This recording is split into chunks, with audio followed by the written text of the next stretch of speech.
I'm also wondering with this experiment,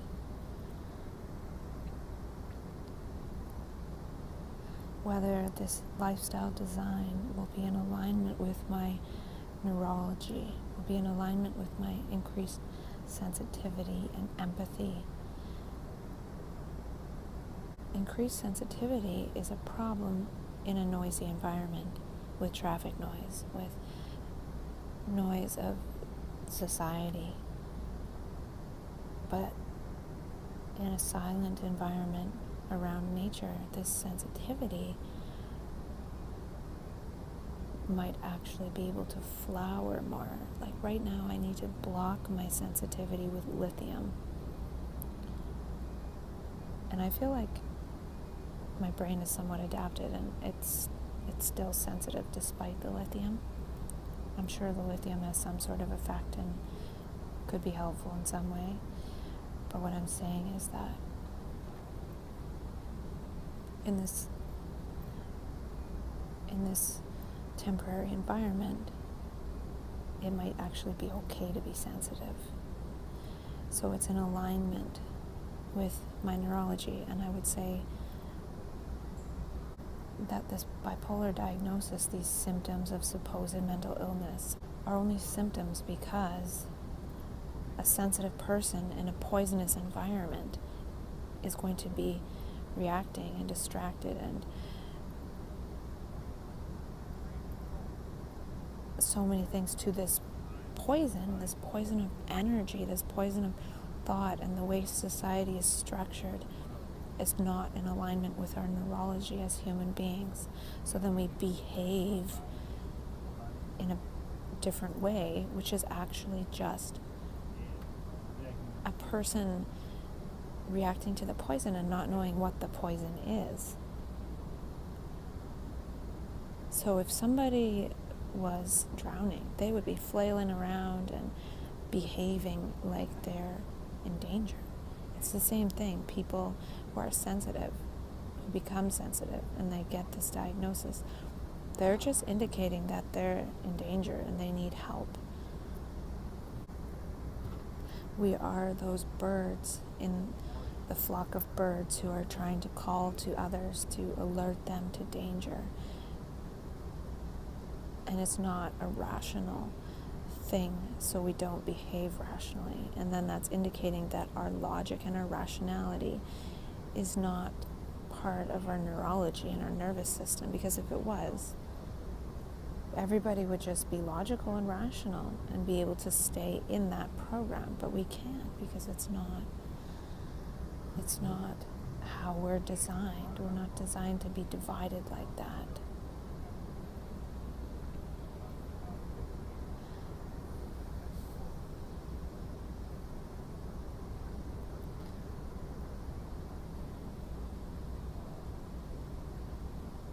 So this language of map consciousness, of trans consciousness, is dialogue, it's wondering, it's questioning, it's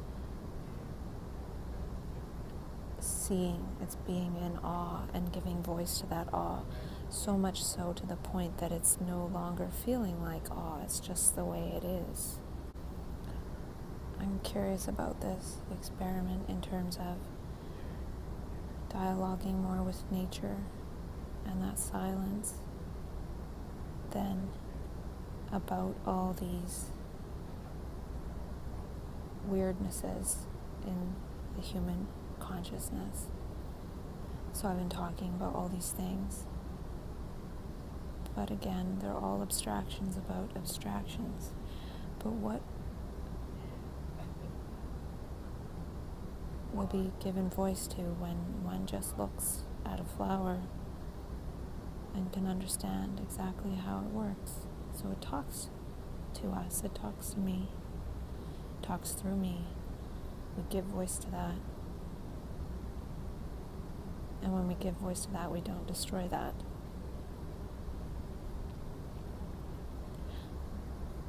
And I was thinking about the harvesting mania idea because I was listening to my audio, and then I saw this huge ship. Could have been for fishing. And I was thinking, look at all the energy and thought and getting minerals together and iron working, all this stuff that goes into harvesting fish, taking something from the earth. And I'm not saying that that's bad per se, but if we actually had a clear brain that could see and give voice to Gaia and the universe, I don't think we would have created something like that. I don't think we would try to create the biggest, most efficient thing for ripping part of the living Gaia sphere out of its place in order to be a commodity for us. And maybe we would, but it's more a matter of we can do that as human beings, but we can't even clear our own brain to be able to harvest the beauty of the energy of perception and turn that into words, which is our biggest resource and commodity. Turning that perception, that light, that delight, that energy, translate it through our brains into words that unite and share and wonder.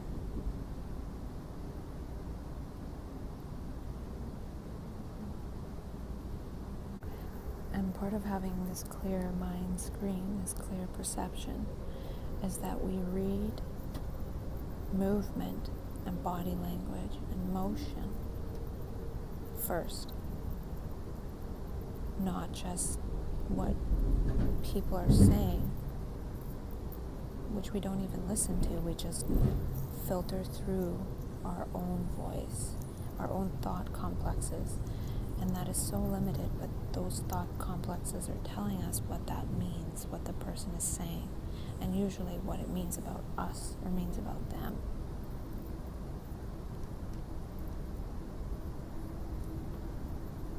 And usually a way to compare or measure or divide us from that other person based on what they're saying. And those thoughts that we have that are doing that are those measures, are so old. They have nothing to do with reality. So we don't read this sound first, and that's why we're so much more sensitive, because we're reading with our eyes. And if somebody's saying something, that's part of that too. But we're taking in the whole, all of it. And we can only take in the whole, all of it, when our thoughts aren't slicing it up as we're taking it in. And I created a new sentence. I used to say, I take medication to keep me grounded in the reality we all share. And I added that